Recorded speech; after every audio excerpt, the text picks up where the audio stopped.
રવીના ટંડન દીકરી રાશા થડાની સાથે મહાકુંભની મુલાકાતે પહોંચી ગંગા આરતી પણ કરી।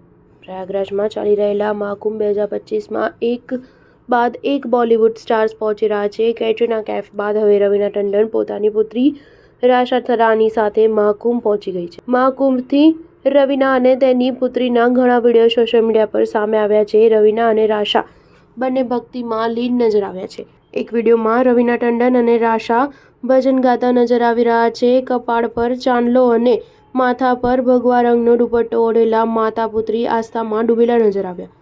રવીના ટંડન અને રાશાની સાથે કેટરીના કૈફ પણ પોતાની સાસુ વીના કૌશલ સાથે નજર આવી હતી। કેટરીનાને ભજન ગાતા જોઈ ચાહકો ખુશ થઈ ગયા છે।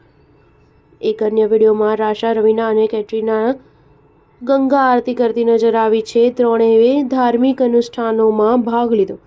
ત્રણેયને ભક્તિમાં લીન જોઈને ચાહકો ખૂબ ઇમ્પ્રેસ થઈ રહ્યા છે। કેટરીના કૈફે મહાકુંભ પહોંચીને પૂજ્ય સ્વામી ચિદાનંદ સરસ્વતીથી મુલાકાત કરી અને તેમના આશીર્વાદ લીધા। એક્ટ્રેસે સંગમમાં ડૂબકી લગાવી અને પોતાના હાથે પ્રસાદ પણ વહેંચ્યો હતો। એક્ટ્રેસે જણાવ્યું હતું કે હું મહાકુંભમાં આખો દિવસ વિતાવીશ કેમ કે મને ત્યાંની એનર્જી ખૂબ સારી લાગી। News 7 હંમેશા સચ્ચાઈની સાથે।